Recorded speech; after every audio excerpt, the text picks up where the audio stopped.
welcome to another episode of Chasing Mysteries Gardens. I'm Rebecca, and along with my wife Karen, we are on a mission to renovate and rejuvenate our little piece of earth.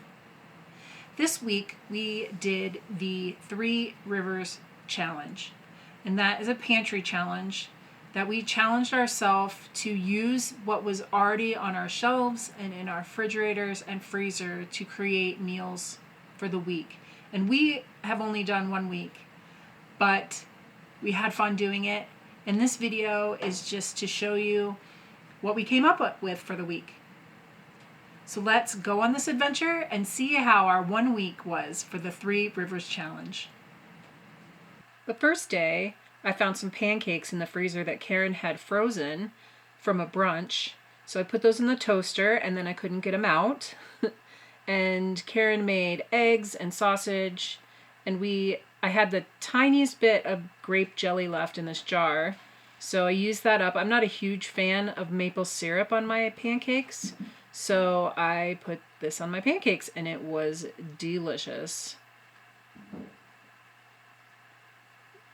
Good to the very last tiny drop.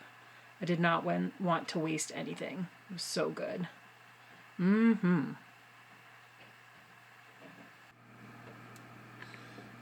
Tonight's dinner was supposed to be a roast pork with mango and coconut rice. However, the pork that I thought was plain is actually a roasted garlic and herb.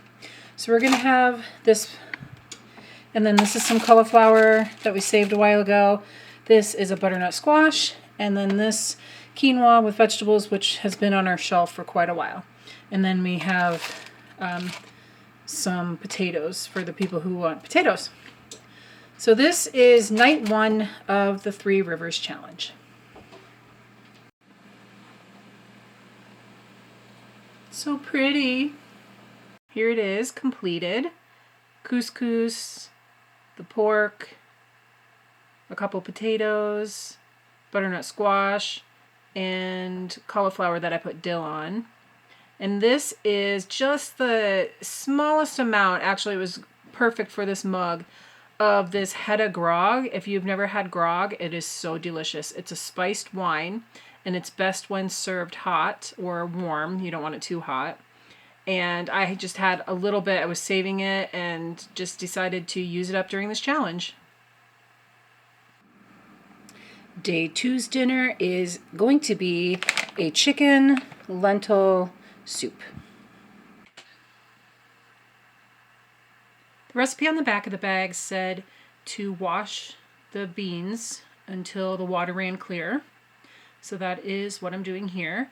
And this was a mix of kidney beans, pinto beans, rice, lentils, some wheat berries, and a bunch of stuff that is hard to tell what it is.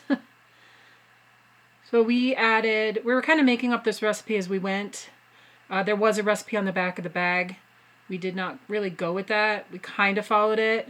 We added onion and lots of carrots because we love carrots in our soups and stews. And then I also added bay leaf and chicken broth, and then we added curry powder. And we were expecting a storm that night. So here is the backyard before this storm hit.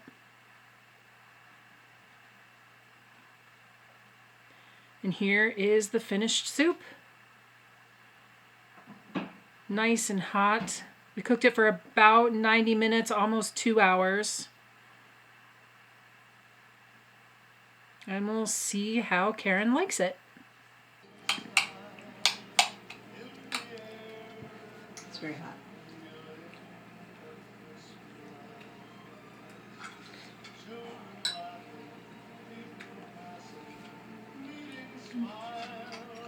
It's so hot, it's hard to taste it. Sorry. I can't really taste it, it's too hot. It was super spicy. So the next day we made bourbon chicken and green beans. So this is one of our favorites in the house. It is reminiscent to what you find at a mall. I remember in my youth going to the mall having bourbon chicken with rice and corn and cabbage. And this just brings back a lot of those memories. It tastes exactly the same. What a difference 24 hours makes.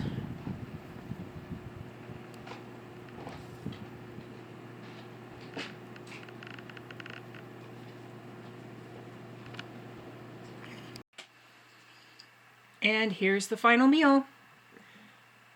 We had it over rice with green beans and a yummy salad.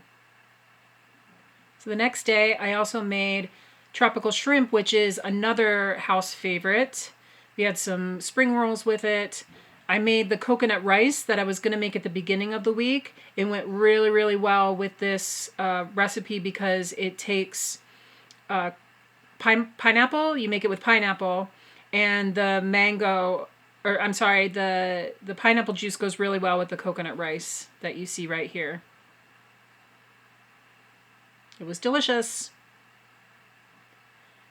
So the final day, I got out some chowder, and then I also had a can of soup.